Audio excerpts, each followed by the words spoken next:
It's a beautiful day in the neighborhood, a beautiful day for a neighbor. Could you be mine? Would you be mine?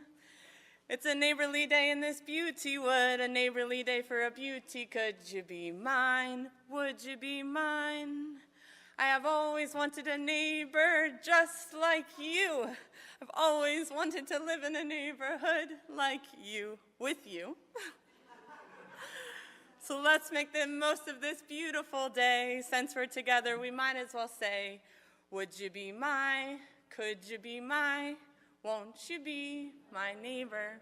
You guys could have sung a lot sooner in that process. You're just gonna let me struggle up here. How many of you, raise your hand, know this song? Or some rendition of the song? How many of you grew up watching this song? How many of you raised your children on watching this song? Or your grandchildren on watching this song? If you don't know this song, it comes from Mr. Rogers' Won't You Be My Neighbor? And this morning begins our month-long sermon series based upon Mr. Rogers and this question of who is our neighbor. Mr. Rogers, if you didn't know, was first a pastor. There's too many things up here, one second. There are like too many things on the podium and I couldn't read my sermon. Mr. Rogers was first a Christian pastor. He was ordained by the Presbyterian Church and was not ordained to be a church minister, but to be a TV host. The Presbyterian Church trusted his calling to lead ministry in this way, and Fred Rogers saw Mr. Rogers' neighborhood as his ministry. He became famous around the world because of the ways that he shared about love of neighbor. But before we can get into how to love our neighbor, we have to ask the question that I asked the kids this morning of who is my neighbor? The immediate thought for me, probably like you, is the person that lives next door. And my very first neighbor was Dane Simmons. And Dane has lived next to my parents in Newark, Delaware, for as long as I can remember. I'm not quite sure of the timeline of who moved in first, but Dane has always been a part of my memory of our neighborhood. Dane owned a photo shop for a long time and has always been really into photography and no longer owns that shop. And I'm not sure what he does for the most part during the day, but I know that he still sells his photography. Dane was always really kind and always asked about my day. Whether I was coming in from school or I had a soccer jersey on, he wanted to know whether we won or we lost, if I scored any goals or made any new friends. I thought that Dane walked on water as I was younger. Any time that Dane would stop and would talk to me was a good day. My day immediately got a little bit brighter just because of who he was. And he wasn't and isn't really a man of many words, right? Our interactions were always pretty short, but I knew that he cared about me even from a young age. So when I hear the word neighbor, I immediately think of Dane. And Dane was a pretty easy neighbor to love. And then there was my neighbor when I was living in Detroit. And this woman was not the best of neighbors. And I honestly can't even remember her name. And so I called one of the friends that I lived with during my time in Detroit because I wanted to know her name and I wanted to be able to use her name when talking about her, at least by first name. And I couldn't remember, and my friend who I lived with couldn't remember. You see, our interactions were not the most pleasant. And when I moved in, we moved into a note on our front door explaining how parking worked in our neighborhood. And it was written from this neighbor. And she said, "You better not park in front of my house." It was like just street parking. None of us had driveways. And there were about 2 spots in front of our house and 3 or 4 in front of hers, and she lived alone, but that didn't matter because we better not park in front of her house. And one day I did, not on purpose, but I parked a little too close. And that morning I woke up to a note on my car saying, "You park here again and I'm calling the police." Not the most friendly neighbor. But I also didn't go out of my way to meet this neighbor and to get to know her story. You see, she was a hard neighbor to love, and if I could do things over again, I would try and get to know her, and I would at least be able to tell you her name. Whether folks live close or far from us, this passage tells us that all are our neighbors, and whether they are easy or difficult to love, we are supposed to follow this commandment. The famous parable of the Good Samaritan begins with that very question of who is my neighbor? Jesus and this lawyer are going back and forth about what it means to love the Lord your God with all of your heart and mind and soul and strength, and to love your neighbor as yourself when the lawyer asks this question. You see, explicitly, this question says, who is my neighbor? But I think it also says, Jesus, who is not my neighbor? Who do I not have to follow this commandment towards? Who can I get away with not loving? And Jesus is pretty clear with his answer. The fact that he uses a Samaritan man as his example in this story illustrates Jesus' point that all are our neighbors and not just those that live next door. Our next door neighbors may be who we immediately think of, but they are not the only ones. The neighbor, the word neighbor in this story and throughout the New Testament uses the Greek root of the word plesion. And that word means neighbor. If we use that definition, that word, it means any other person, regardless of nation or religion, with whom we live or we have the chance to meet. Any other person we have the chance to meet. All of a sudden, the definition of neighbor gets a little more challenging. This past week, I was able to watch the new movie about Fred Rogers titled "Won't You Be My Neighbor?" And if you haven't seen it, you should go see it. And I know that it is only playing at a few locations, and I can tell you that it is playing on East Street in D.C. Might not want to go to D.C., but if you do, it's playing on East Street, and it's a great cinema. I've also been told after the first service that it is playing in Annapolis, and so you could go to Annapolis and see it. You should see it, and if you've seen it once, you should probably see it again. It's one of those movies that you could just watch and watch and watch. This movie is all about reflections from Mr. Rogers' life, about how he went about loving his neighbor and who he saw as his neighbor. Throughout the movie, it shares about how Fred Rogers would bring different characters on the show to challenge the country's notion of neighbor. One of the show's main characters was Officer Clemens, an African-American police officer. And the actor who played Officer Clemens was hesitant to accept because he himself had a negative notion of police officers. But in Fred's invitation to the show, he said, "This is your chance to redeem police officers everywhere.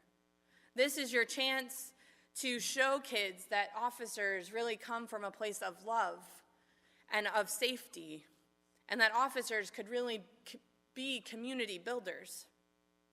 You see, on and off set, pretty quickly, Mr. Clemens and Mr. Rogers became good friends.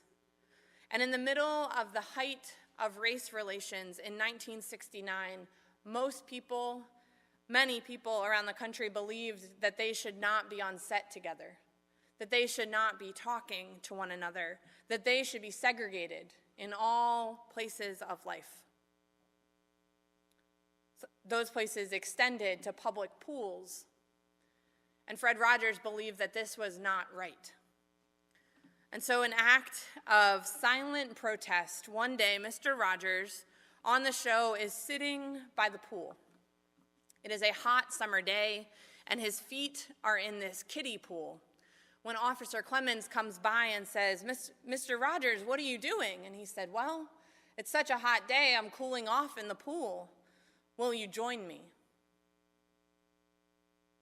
And Officer Clemens sits down and sticks his feet in this pool.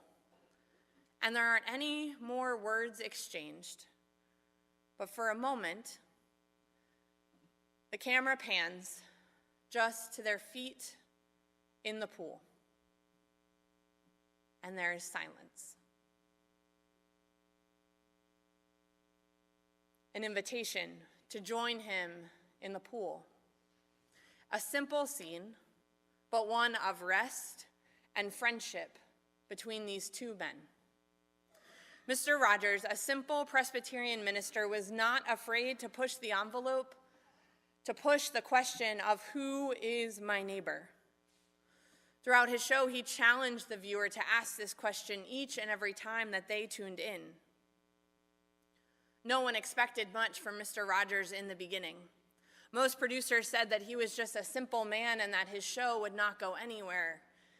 And yet most of you could have joined me in singing the song at the beginning of this sermon. This simple children's show transformed the nation at a time when we needed it the most. And while I did not witness that episode when it first aired in 1969, I remember it airing in my house. And I remember having the conversation with my parents after watching that episode and talking about what it meant to live as a minority in a mostly African-American neighborhood, and to have the conversation with my dad many years later about how language was used in our house. Many, many years after 1969, that episode and many episodes of Mr. Rogers changed my life as well. In our scripture this morning, no one would have expected that it was the Samaritan man to be the one to stop and care for the man on the side of the road, and yet the Samaritan man is the one that Jesus uses as the example. Not the priest or the Levite, two respectable men in the Jewish society, but the Samaritan. And in the eyes of the Jews, the Samaritan would have been one of the most unlikely people to do good.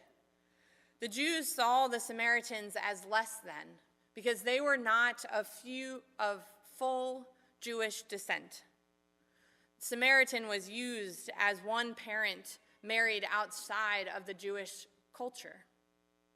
Samaritans were seen as outcasts, as not good enough. And yet, the Samaritan is who Jesus uses as the one who showed mercy, as the example of who and how we are to show love. Maybe today you don't see yourself as a likely character to do good. Maybe you doubt where God is calling you, and yet from the Samaritan and from Mr. Rogers, we see unlikely heroes changing the world. All are our neighbors. And yet, sometimes we have trouble loving the neighbor that is closest to us. Sometimes we are challenged by this commandment of loving neighbor when we just look next door. Or sometimes we look around work and we are challenged by the commandment. And sometimes we look around church and are challenged by the commandment. It's a hard one. Because as Jesus teaches, neighbor is not just the one who lives next door, or not just those who believe like we believe, those who look like us or speak like us, those who are educated like us or have the same beliefs as we do. Neighbor is everyone, any other person. And folks, as one of your pastors, I admit to you that loving neighbor is hard. And some days it's impossible, and oftentimes I fail. A few months ago in youth group, we had a night where the kids were allowed to ask any question around faith that they had. And we answered some, but not all of them. And kids wrote our youth wrote these questions on slips of paper so they could be shared all together, but so that they didn't have to be the one to actually ask the question. And one of them wrote, some of them were to specific leaders, some of us were just to all of us, but one of the questions read this: Chelsea,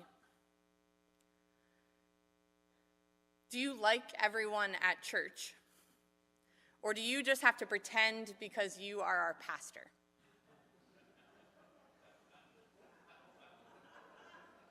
Right? Honesty in the boldest, scariest, most ridiculous form. And I paused. And I took a deep breath, and I was like, well, can I, very quickly in my mind, I'm like, can I give them an honest answer? Should I sugarcoat it? What do I tell them? And the truth was, I was a little ashamed at my answer, and what I realized that I needed to share with them. And I, in many ways, can't believe that I'm sharing it with you today, because it is a big and bold question, and takes some transparency. But as I was preparing for this sermon, this question wasn't in there, and then the question kept popping in my head and popping in my head. And last night at about 10 p.m., I was like, okay, I get it. I'm going to tell the story. So this question happens. And I took a deep breath, and I said, look, here is the raw and honest truth. I said, I do not always like everyone in our church. I said, there are a lot of people in our church, and I am human. And there are some days when some people just drive me crazy. And there are some times when I fail, and when I don't listen, and when I am not a good pastor, let alone a good human being, when I'm not patient, when I fail. But I am human, and that is okay. And I said, so do I always like everyone at church? No. But I do have to love everyone at church. And we got into this conversation about the Great Commandment and what it means to love versus what it means to like, and how those can be different. And yet Jesus tells us to love.